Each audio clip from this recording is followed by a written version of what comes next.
Hi, everyone. I'm Ryan Steens. I'm the Assistant Director of Texas Digital Library. We're going to get going here momentarily with demo, I believe, number 8 of the Vireo 4 public sprints.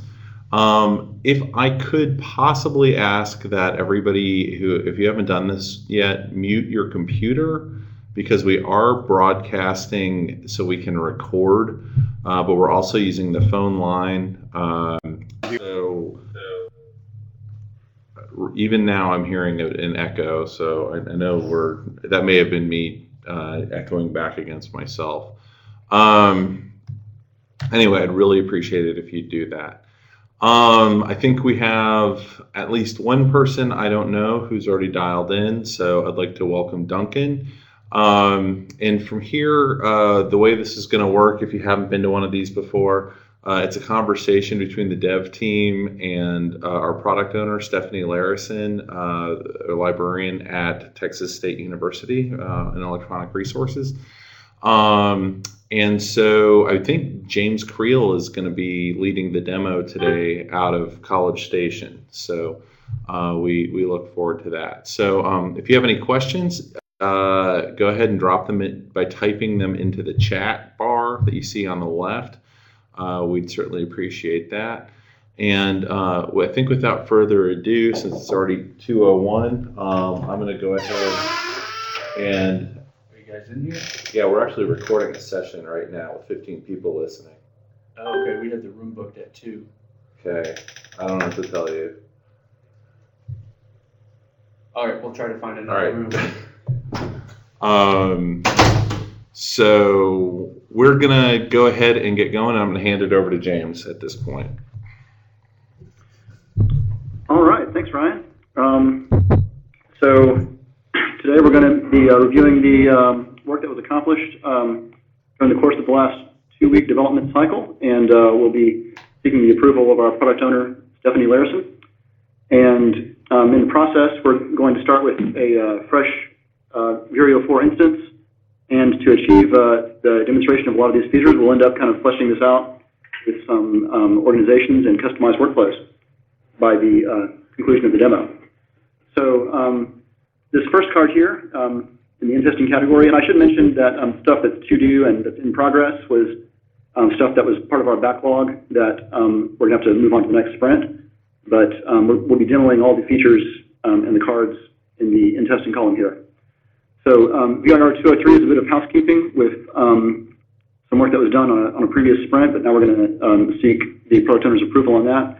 And this one was front-end cosmetics when receiving error info warning from the API response. And this is basically a human-readable rendering of a validation response if there's a problem on the validation of a field. So to demonstrate this, I'm going to come over to this window here, which is going to be my admin window for the course of the demonstration.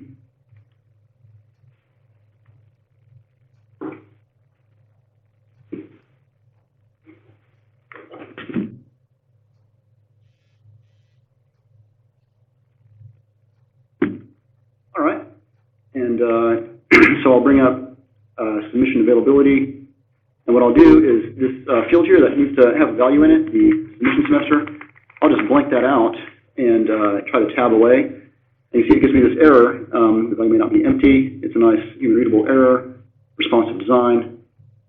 And this, of course, is the paradigm and the widget that we're going to be employing for all the user messages for validation on the application.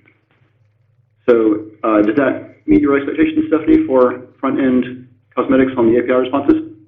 Yes, it does. Thanks.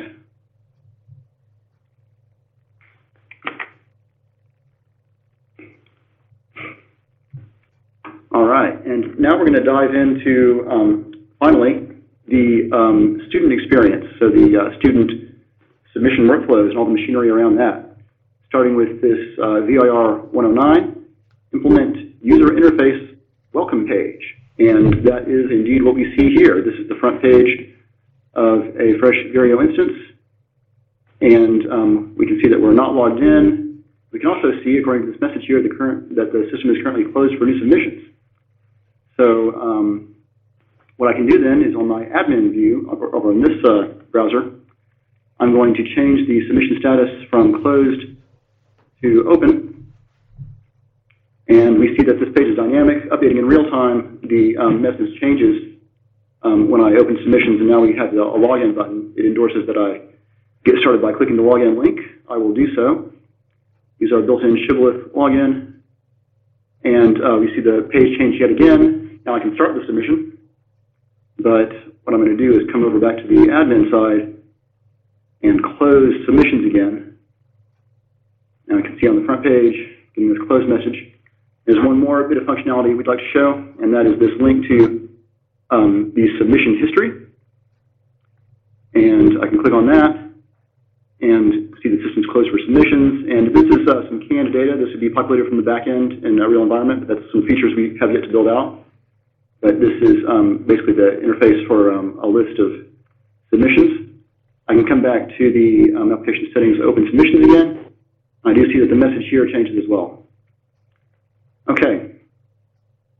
So that does it for the functionality of the welcome page. Does that meet your expectations for VRO 109, Stephanie? 109, absolutely. So that's really great. Gosh, it looks just like Vireo we're using right now. So thank you for making it look just like it. So looks great, and I like the new feature of clicking on the submission history. So is that link? Let's see. You logged in first. You logged in the Shibboleth thing. Does that link appear? I always forget. Like, what is the very first thing people see? If you were not logged in, would that link be there if it just says submissions are closed? So the login is maintained on a per tab basis, so I can just bring up another tab here. And, well. Yeah, if submissions are open, it'll say login. If submissions are closed, it'll give you that message. And that's Okay. that's the same But functionality. then but it would prompt you for login if you're not already logged in then. Correct. Okay. That was my question. So looks great. All right, thanks.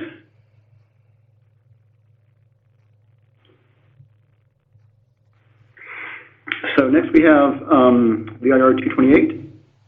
The story there, as a student, I want to start my submission by picking my organization so that I get the proper workflow for that organization. And related to this is sort of an administrator-y back-end kind of card. This VIR 173, as an administrator, I'd like the submissions workflow created and persisted when a student chooses their organization. And so what this means is that a submission gets its workflow cloned off of its chosen organization at the time it started. And if that organization then changes the workflow in the future, the submission will retain its workflow. So I will come to the front page here and go ahead and start my submission. And we see that we have no organizations yet in this Vireo instance. I'm going to come to the organization management page and go ahead and make a little hierarchy here.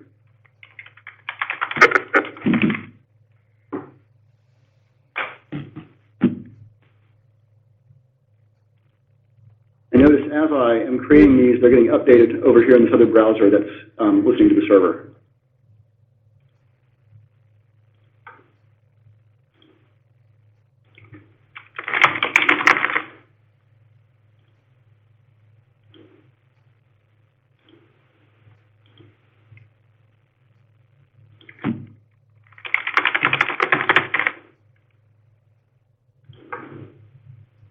Make a degree under there. And we can go to this new degree and look at its workflow. And we do see that we have the traditional Vireo 3 workflow with the various fields on the various steps.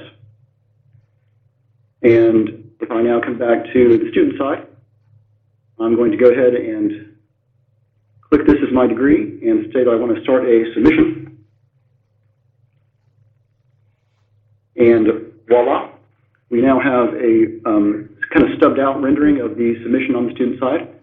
It has all the expected steps with all the expected field profiles and notes. We haven't yet done any work to make the field profiles and notes operational, but we are kind of outputting them to the front end just so we can see what the back end is doing. And so that's kind of what needs to be shown for 228, that you can start your submission by selecting the organization and getting the proper workflow. James, I think so. Can you go back to the, I was wondering where it says Vireo institution, whether that's something that would either not display or whether it's something that could be customized. Because it says choose your organization, right, in the student view anyway. Right. Let's see. So I think we probably want to get your input on new behavior surrounding that functionality. So I can make it. The kind of the model we designed was every organization has to be part of another organization. And what's the top organization? Well, we just call it your institution. And we certainly imagine that you'd want to be able to change that to the name of your school or something like that. But we don't have, that wouldn't be too hard to do, but we don't have any functionality or any specifications for that feature yet. Right, okay. And I'd like to add that also that top-level Vireo institution is where the workflow from Vireo 3 will be inherited from, so that the same functionality that is currently in Vireo 3 will automatically be in Vireo 4. Okay, so for folks who don't, who may not take advantage of the customized workflows, the new things, that they will probably just stick with that one initial link. So they might choose to, I guess we're going to be able to rename it, relabel it. It might choose to name it, start your submission here or whatever, something, click here. I'm not sure, but they'll only have that one link. Is that right? Possibly? That's certainly my expectation. So right now it's actually flexible, but it would be easy to change that. Okay. It will also all depend on whether or not those particular institutions had any colleges, degrees, programs, or departments defined in Vireo 3. If they did have any of those defined in Vireo 3 during the upgrade process, we will automatically populate the Vireo 4 database with those organizations that came over from Vireo 3. And they will all inherit the top-level institution workflow that is the exact same workflow from Vireo 3. Okay. I get it. Okay. So yes, okay. So you'll have, if you have all the different departments or colleges, however they had it set up, then they'll pick that top level, but all of them will have the same workflow. Correct. Same as they did in Vireo 3. Correct. I get it. Okay. I guess we'll just sort of have to think about how that one little link should look or appear or something. So the one that currently says Vireo Institution. So I know, the top bar I know is branding that we can customize where the Vireo logo is. There's a lot of schools that don't refer to it as Vireo or anything like that. So that's one reason that we would need to be able to change what that link says. But I think this looks great. Very nice. So, I mean, and I totally understand where you're going here and stuff. So you've got all the different fields and stuff. You just don't have the formatting of those pages done yet. So, but you can, as you said, you can see where it's coming from the administrative screen.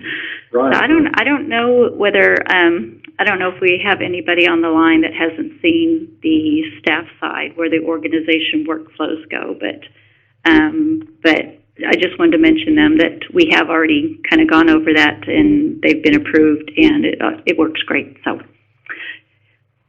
which one do you need approval on? 228 now? Yes. Yes. Let's start the submission by picking the organization. Okay. Yep. I approve. Thank you. And as I said, related to that is the fact that we want to preserve and persist these submission level workflows, despite whatever changes may happen at the organizational level. And so to achieve that, then, what I'm going to do is come back to my admin side, and I'll go ahead and make a new organization there because I can only make one submission per organization, so I'll need another degree that I'm pursuing. And under the Department of Entomology, we'll put Master of Spiders. Sounds fascinating. Oh, That's just a category.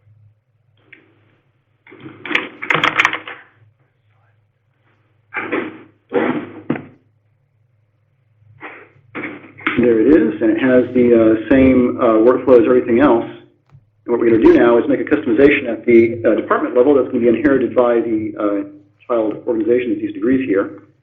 What I'll do is add a workflow step.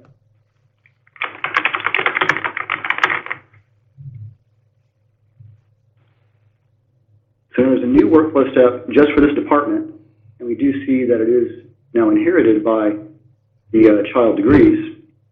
So it is on the this degree that I already cleared a submission on, as well as this new degree that doesn't have a submission pending yet. And now I'll come back to my student submission side, and I'm going to start a new submission under the new degree. And I do see that now I'm getting this new custom workflow for the department that has this additional step. However, on my previously started submission over here, I can actually reload the page, and I do see that I'm not getting this new step. So my workflow gets to be sort of a snapshot in time that's not affected by the future developments that are applied to that organization. So the screen that you're on now is that's the first one that you did just a couple minutes ago. Yes. So I see it doesn't say anywhere here that you're working from is this the Department of Bugs? I don't remember which one. The first one you made. Yeah, the bugs. For the masters, it's the Doctor of Bugs. So it doesn't say that here anywhere. Is that still going to be? Well, it'd probably be populated down there by college or something or department.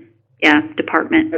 Yeah, that's an interesting point. We haven't really thought out fully how the existing Vireo 3 field profiles are really going to map nicely to the new paradigm. Mm-hmm. There's still some questions to answer, I think, about what these fields look like, because they're not just text inputs anymore. So that's going to be a decision point for us.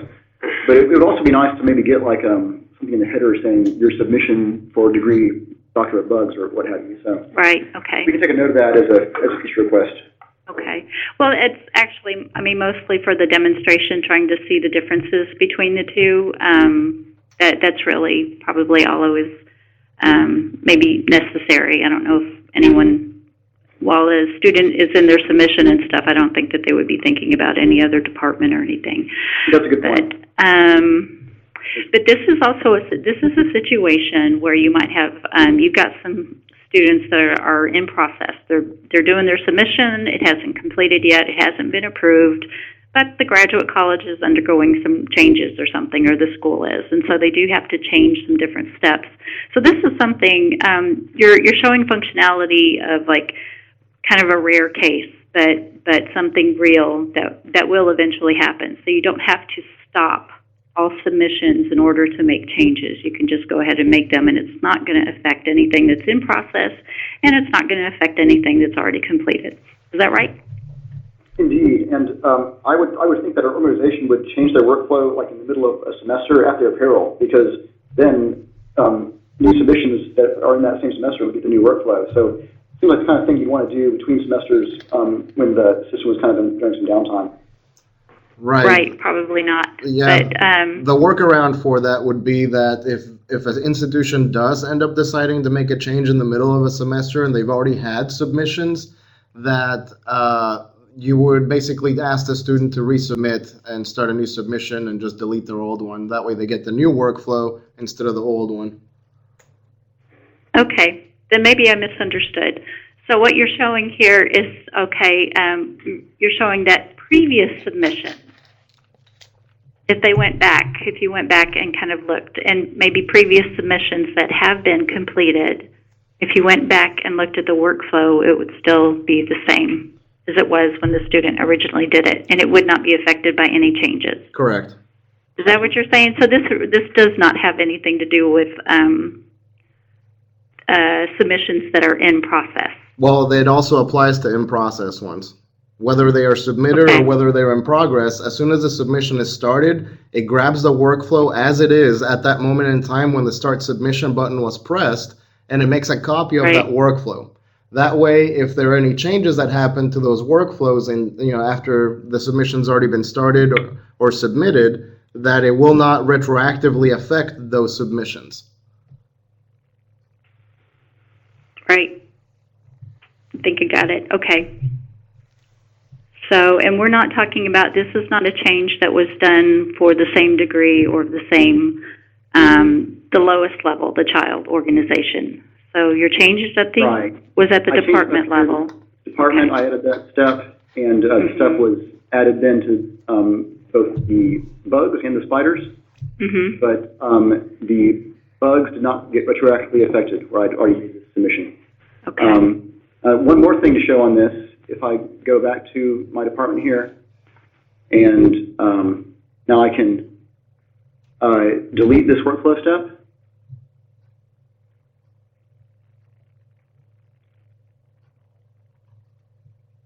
So now I just have the 4, and it was deleted from the children as well. Now if I go back and check my spider submission that had the step, it still has the step. So organizations don't even know about this step anymore, but it's preserved for the purpose of submissions that were using that step. Okay. So that's all we have to show for this card. As an administrator, I'd like the workflow created and persisted. Does that meet your expectations as far as it goes? Yes, I think I understand how it's been created. Yes. Yes. So it's, Certainly. right, as you said, And persist. of course, if we need new functionality around that, we can always create additional cards. I don't think so. I think it's just sort of a matter of understanding how it works, and then you don't have to go back and, well, I don't know what you would have to do. Never mind. I'm trying to think of the use case when people would see this or need to see it. So I think it works. Well, I was Go saying, ahead. if I may, a pretty simple way to characterize it would just be to say that once a workflow is created, it's immutable. And that's it. For a particular submission. We're right. Once a submission has started, that submission is immutable, period. Okay. Okay. And that's why you're saying don't change these things for a type of submission for the organization or that particular degree or whatever it is, however you're going to have your workflow. Do not change it mid-semester because, I mean, all the students you would think in that program for that semester should be providing the same information. That'd be our expectation. Yeah. Don't want to change it. So, okay, I understand. Proceed. All right. So next, we have BIR 238, dealing with field profiles, and this is that as a manager, you'd like to be able to create new field profiles and get those inherited by your child organizations that haven't done their own customizations on those steps.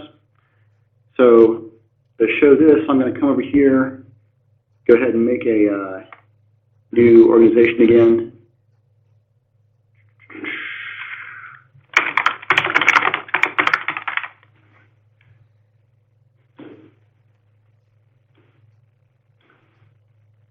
All right, there we go. And then I'm going to go down to this particular degree, manage its workflow. I see it has the same workflow as it ever did, but I'm going to add a new field profile. So I'll go to the license agreement perhaps and add a field profile there.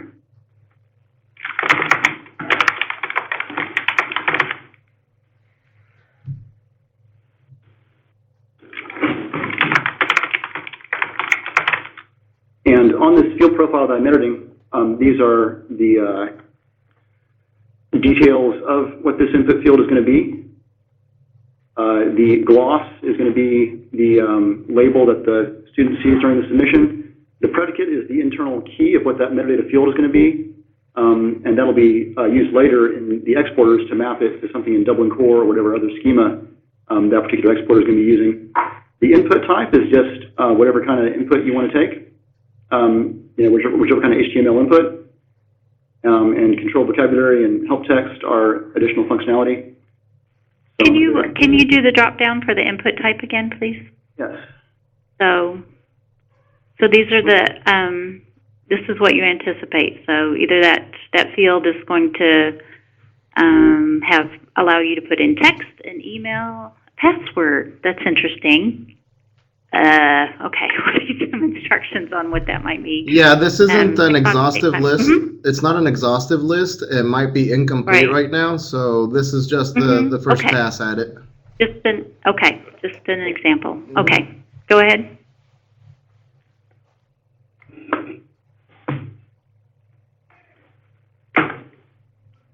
Okay, so I've added this new field profile at this particular degree level. And what I want to see is that it didn't get inherited up above. Yeah, so I affected it only at the degree. I go up to the department, and I see that the department did not grab this new field profile. I think that we might, it looks good. I think we might have to rename those things. So, to me, for layman's terms or something, it might make sense to us non-technical people just to say add field, and then where you have gloss, maybe call that label. Okay. And then where you have that, the key, where it's kind of, what'd you call it? I don't remember. Predicate. I don't remember. The predicate, yes, that thing. That thing, that's just not a term. That sends me back to grammar or something, so I don't know what that is. I wonder if that's just kind of an internal key, and somewhere else it's going to be mapped to like Dublin Core or whatever metadata schema or something, whatever, cataloging crud at some point. I'm wondering whether we actually need to see that, or if that's something that can automatically be generated, because it's a unique identifier, or at least it's something. It's really just something that's needed in the background, right? The predicate. Yeah, it has to be unique to Vireo. That way, if you do end up adding a field that is not a field that we've already pre-configured, that came over from Vireo 3, that the person adding that field can recognize it when they configure it on the exporter to be able to map it to a Dublin Core or to whatever other schema. So it should be human legible. That way they can recognize it. We could, it might not be the place for this kind of discussion, this is Jeremy, but we could, at the very least, auto-populate that field right there on this form that we're looking at with a suggested name that's manufactured from the gloss, potentially, to save some time thinking about it at least. Okay. Yeah, let's do that. Okay. All right, certainly some decision points regarding this feature set, but okay, so let's see, where was I? I think you were done. You were showing that you completed this one and showed that it was not, it didn't go up into the parent field, it stayed with the child. Right, okay, now let's also test the inheritance of that as well. So I'm going to come back to my department level and add a new step here.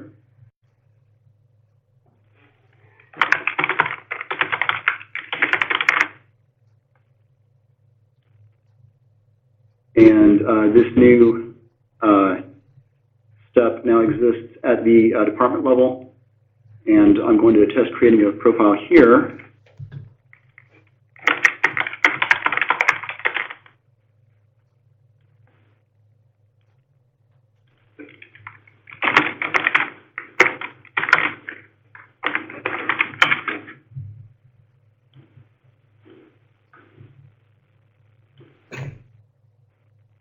So now I have a new field profile on this new workflow step. I want to see that it's inherited then by the child degrees, and voila. So the inheritance is also operational. So it, it goes downhill, but not uphill, you might say. And that was for the creation of field profiles. Is that going to meet your expectations for creating field profiles? Yes, thank you. Thanks.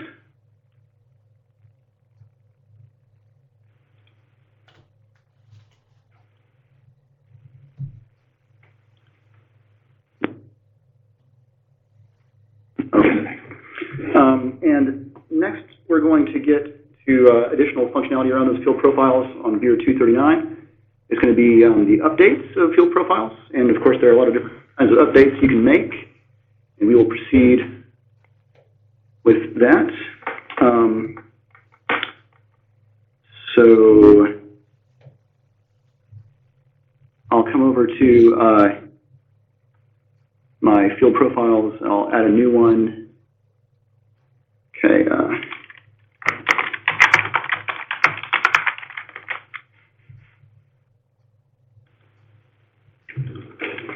That's funny. It's be a And Boolean. it's going to be a Boolean. So it's a checkbox. You're creating a very, I've got an image in my head now, so. Well, I'm we hope there are no- I'm building insects in my brain. If there were any entomologists, I'm sure they'd have a critique of my metadata schema, but so we see that now we have this new field profile here at the children, and we can update this then at the parent. We'll change the gloss to that, to question mark off, and update.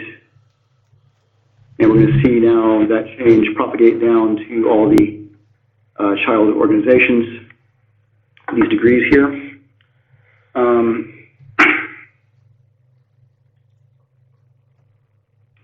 So another thing to show is going to be that the changes are not inherited by people that are overriding. So we'll come to the master of dragonflies, and we're going to say, oh, on this one, we're going to also have a custom bug input stuff. So we'll add a new field profile to achieve that.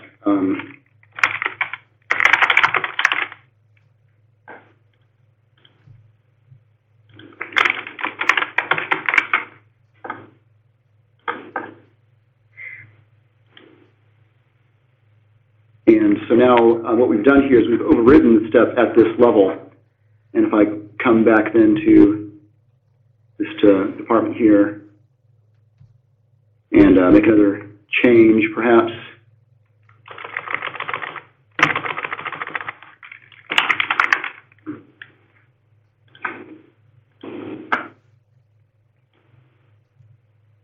We'll see the change there. We'll see it at the ones that are not choosing to override.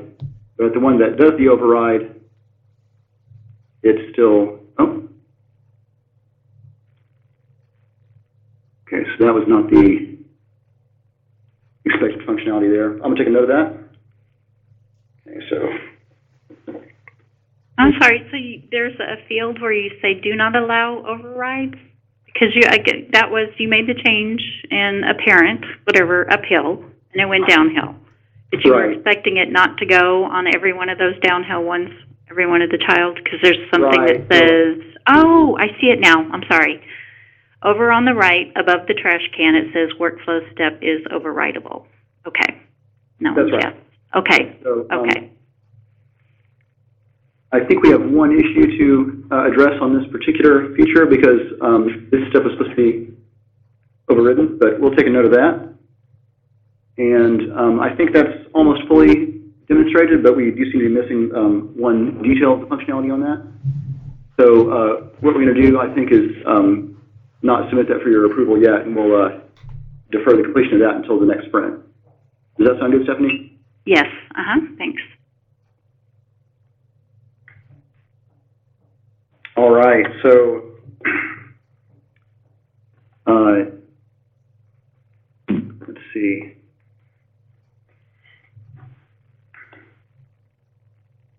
One more thing we can test on that is that reorder works. So maybe we can say that here at the department level, we prioritize scary mandibles. That's a reorder, and we do see the reorder happening down at the child organization as well. And then maybe now we say we no longer care about this field profile with the mandibles, and so we're going to delete that one.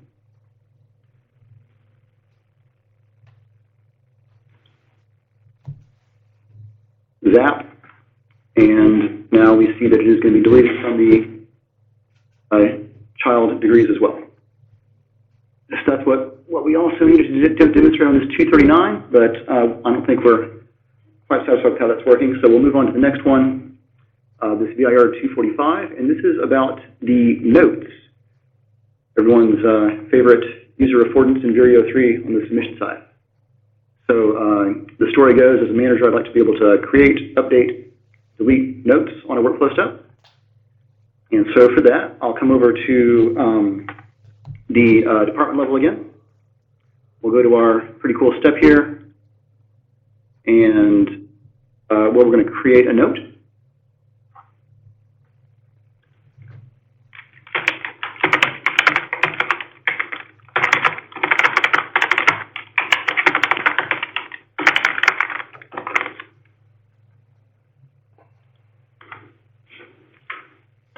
And we do indeed see the note showing there and at the child degrees.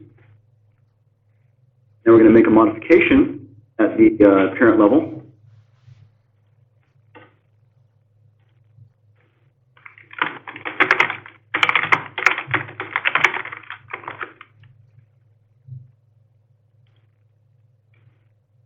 And we'll see the change propagating again down to the child degrees. And we'll show that we can also reorder these notes. So I want to make a new note to show reordering.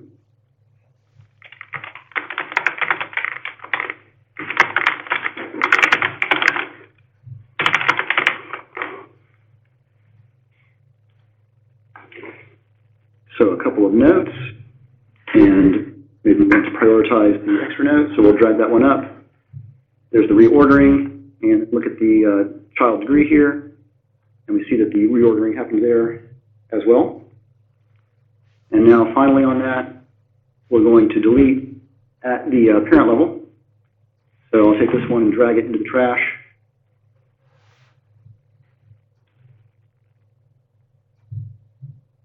There we go. And then at the child level here, we see that it's deleted also. And that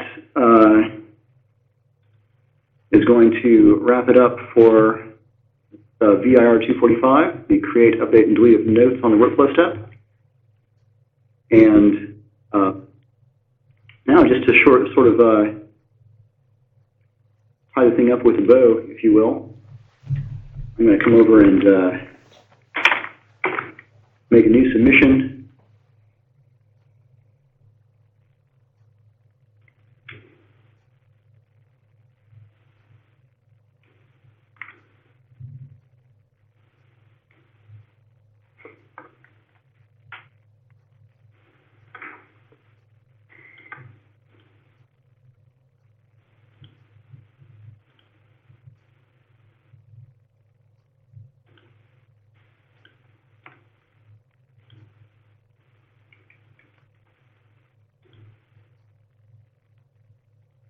Oh, I think I chose the wrong one.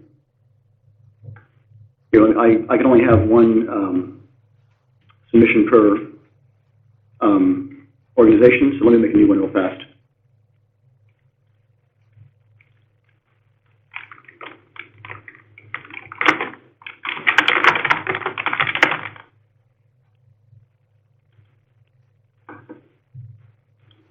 So this one's going to have the new custom workflow step.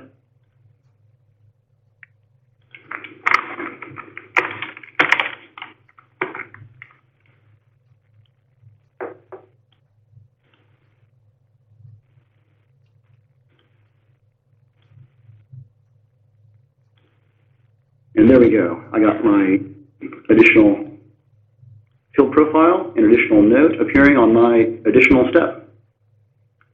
So that sort of concludes our scripted demo for these features. And we would seek your approval on this 245, the create, update, and delete of the notes. Stephanie? Yes, works great. Excellent. I guess before we completely wrap up, if anyone has any questions, please type those into the chat window.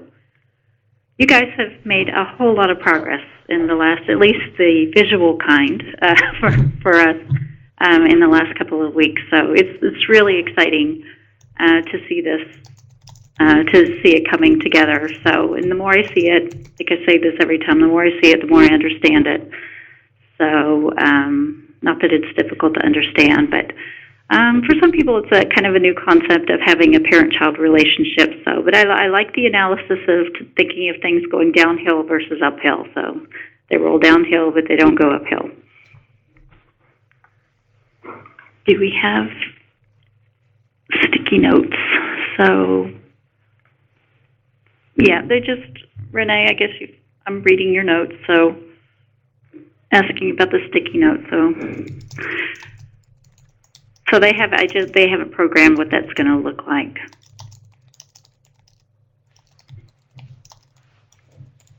And I guess I'm just talking for the benefit of the recording of anyone who can't see the side of the chat window or anything. Oh, let me bring that up.